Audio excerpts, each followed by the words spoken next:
as we approach the announcement of the Pixel 9 series of devices, we know more and more and more about these phones. We have full CAD-based renders on these phones. We know pretty much what they're going to look like and what models potentially are going to be there. But what we don't know right now are what new features Google plans to implement with these devices. Of course, with any new Pixel phone, you can expect quite a few new software-based features and probably AI heavily involved. In this video, we're going to look at an article from April 26th on Android Authority, and we're going to kind of speculate a little bit here. But I think there's a strong chance that this is going to be one of the big new features with the Pixel 9 devices, and it's a feature I've been waiting for quite a while. Let's take a look at that article now. Google RealFill could be the company's next big AI photography trick. And before I show you what we're meaning by RealFill, I think that we need a little bit of additional context here. So with the most recent Pixel devices, Magic Editor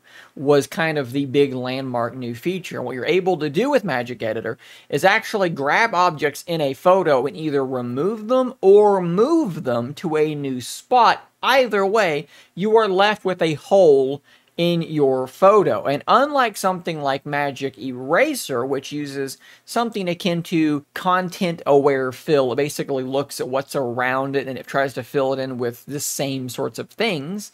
This feature, Magic Editor, actually uses generative AI. It sends that photo to a data center. The data center looks at it and intelligently generates what should be in that empty space and sends it back to you. The results are often stunning, where it's able to do things that I had never dreamed anything would be able to do. We're talking about like placing shadows into photos where they would not have been if you hadn't moved an object, or actually completing rails and things like that. Like it'll actually finish drawing them pretty darn accurately. And that's sort of why I've expected something like RealFill for a really long time. Let's scroll down here. I'm just going to get straight to this imagery where they're sort of using this to explain what's going on.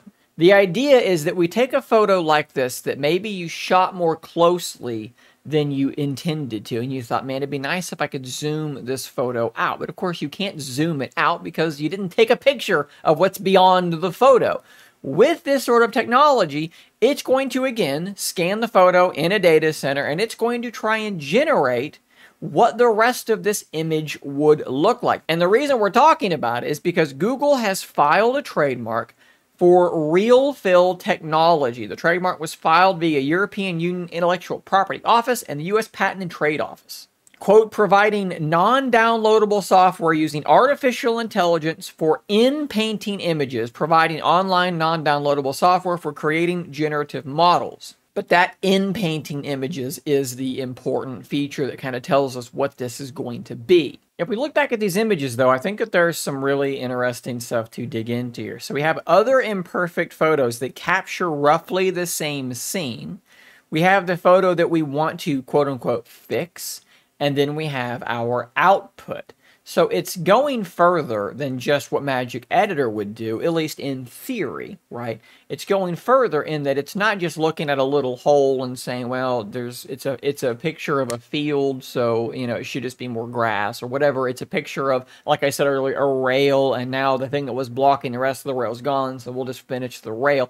It's actually trying to figure out what's outside of the photo, which is a more difficult thing to do. So they're using reference photos to accomplish this task. They literally call it reference-driven generation for authentic image completion. And I think that word authentic is really, really important as we go deeper and deeper into this question of what is a photo. These reference images do not have to be aligned with the target image. Can be taken from drastically varying viewpoints, lighting conditions, camera apertures, or imaging styles. It's going to be smart enough to be able to tell what that is and then figure it out from there. Now, this is based on a paper and website by a team of researchers from Google and Cornell University. The stuff that we're talking about with this RealFill stuff and using these reference photos. So again, this is tied directly to Google, not just in the patent, but in the actual work we know that is being done here. Now, of course, we don't know how far along this technology is. This could be something that is nowhere near ready for use on the Pixel 9. We just don't know. But I will point out that the S20 whatever line of phones, the Samsung Galaxy phones, have something that is kind of similar, where you can take an image and you can rotate it. But when you rotate normally on a photo, it zooms in so that you're not having to have blank spaces. But with this, you can rotate without zooming in. You can see little gray areas around, and it will actually try to fill in that empty space.